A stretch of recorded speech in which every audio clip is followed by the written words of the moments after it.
Welcome to the St. John Paul II National Shrine Virtual Art of Prayer series. This Sunday evening series usually takes place in the Shrine's Luminous Mysteries Chapel, where we gather to practice the art of prayer. Today, on the third Sunday of Easter, the octave of Divine Mercy Sunday, the Shrine opens this virtual chapel for a meditation on God's merciful love. To honor the 40th anniversary of Pope John Paul II's Encyclical Divas in Misericordia, Rich in Mercy. With gratitude, let us celebrate mercy, the Easter gift.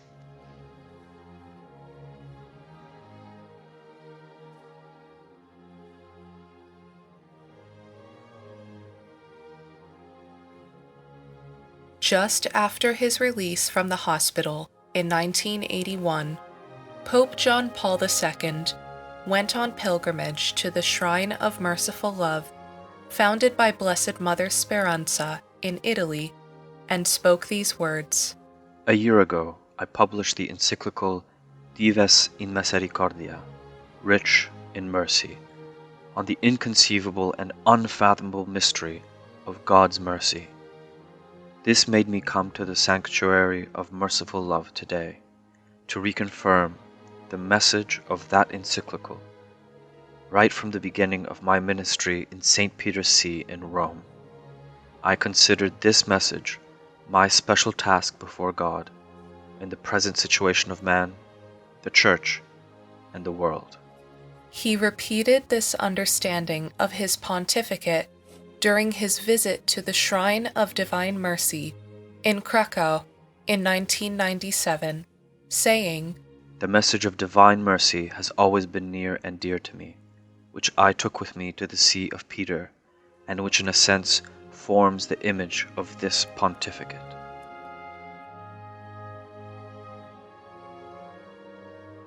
Pray with me unceasingly that God will have mercy on us and the whole world.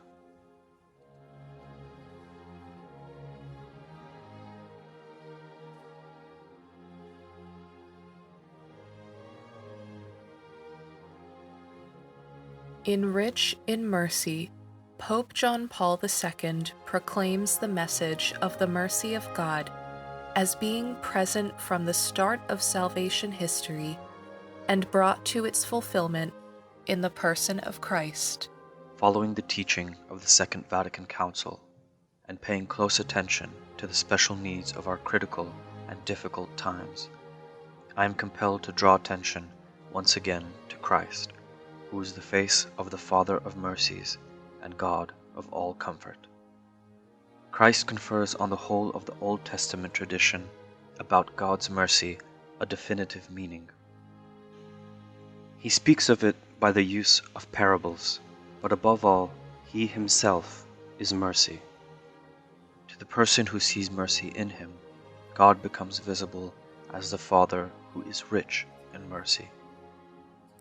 During the holy days of his passion and resurrection, Christ gave confirmation once and for all of the fact that God, who is rich in mercy, out of the great love with which he loved us, even when we were dead through our trespasses, made us alive together with Christ.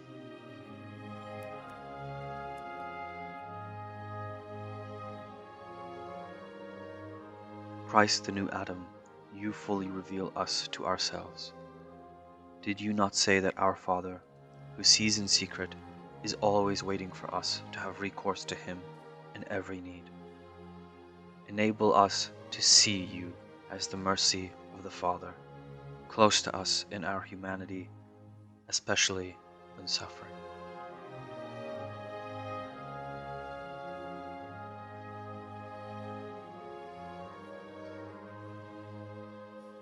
The words of Mary's Magnificat have a prophetic content that concerns both the past of Israel and the whole future of the people of God on earth. We have every right to believe that our generation too was included in the words of the Mother of God when she glorified that mercy shared in from generation to generation. Over the last few centuries, God has not tired of raising a multitude of apostles of mercy to echo Mary's Magnificat.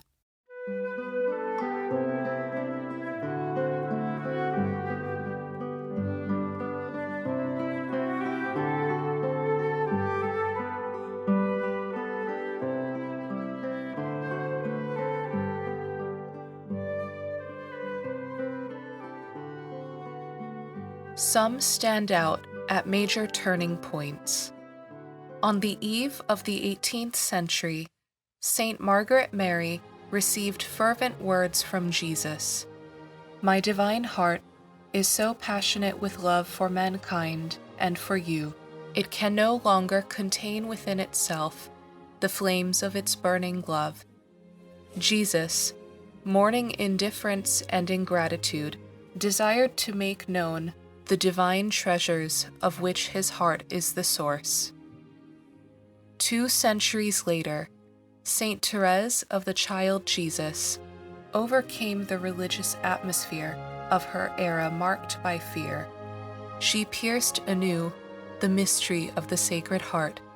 She wrote, I do not see him like everyone else does. I see him as the heart of my spouse, belonging only to me as I belong to him alone.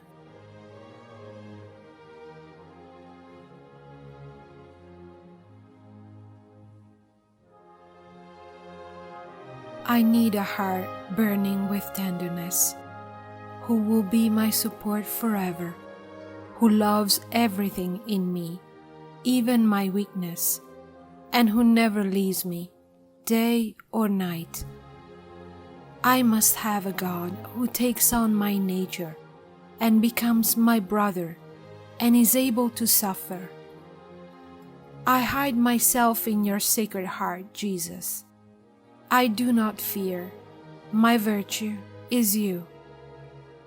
I know well all our righteousness is worthless in your sight. To give value to my sacrifices, I want to cast them into your divine heart. I hide myself in your Sacred Heart, Jesus. I do not fear. My virtue is you.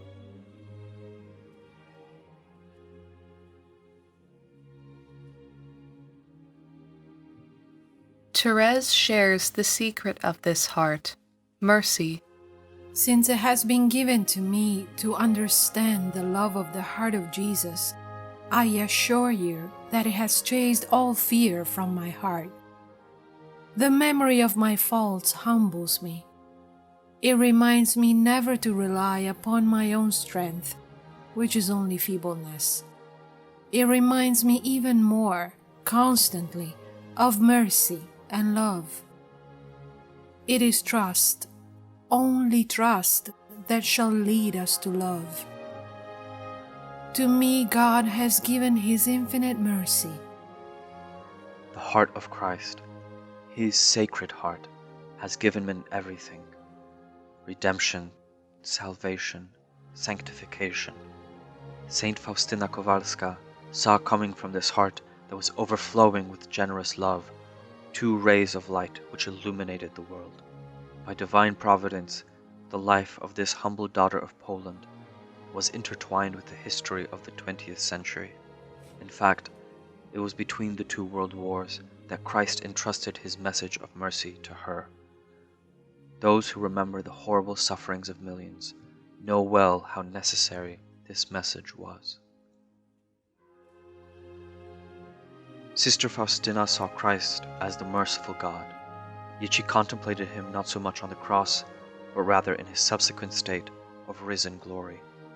She linked her mystical sense of mercy with the mystery of Easter, in which Christ appears triumphant over sin and death.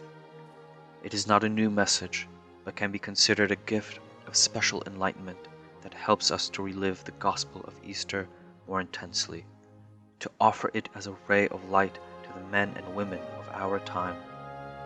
With these sentiments, we are celebrating the 2nd Sunday of Easter as Divine Mercy Sunday.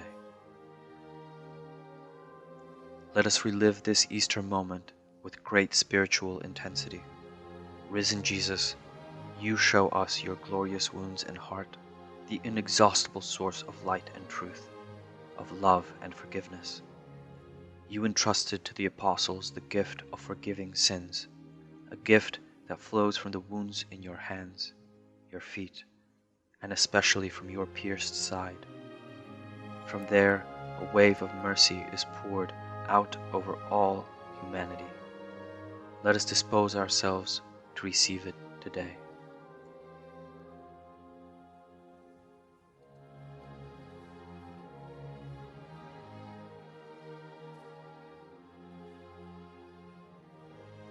From the Diary of Saint Faustina. Jesus said, I desire that the feast of mercy be a refuge and shelter for all souls. Mankind will not have peace until it turns with trust to my mercy.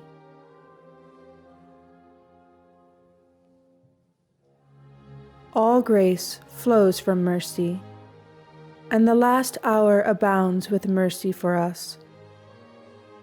Let no one doubt concerning the goodness of God. Even if a person's sins were as dark as night, God's mercy is stronger than our misery. One thing alone is necessary, that the sinner set ajar the door of his heart, be it ever so little, to let in a ray of God's merciful grace, and then God will do the rest. This confession of trust in the all-powerful love of God is especially needed in our time, when mankind is experiencing bewilderment in the face of many manifestations of evil. The invocation of God's mercy needs to rise up from the depth of hearts filled with suffering, apprehension, and uncertainty, and at the same time yearning for an infallible source of hope. Christ wanted to reveal that the limit imposed upon evil, of which man is both perpetrator and victim, is ultimately divine mercy.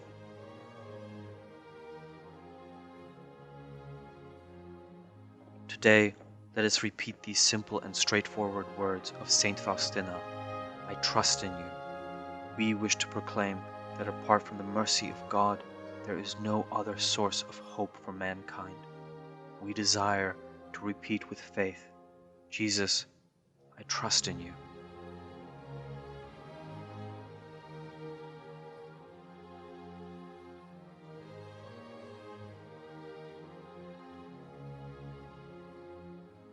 Mercy in the New Testament is able to reach down to every prodigal son, to every human misery, and above all, to every form of moral misery. When this happens, the person who is the object of mercy does not feel humiliated, but rather found again and restored to value. Let us thank the Lord for his love, which is stronger than death and sin. His love, revealed and put into practice as mercy in our daily lives, prompts, in turn, every person to have mercy towards the crucified one. Is not loving God and loving one's neighbor and even one's enemies, after Jesus' example, the program of life of every baptized person and of the whole Church?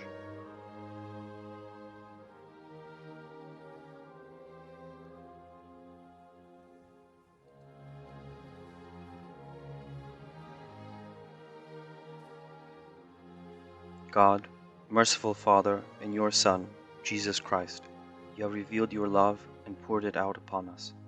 In the Holy Spirit, the Comforter, we entrust to you today the destiny of the world and of every man and woman. Bend down to us sinners, heal our weakness, conquer all evil, and grant that all the peoples of the earth may experience your mercy.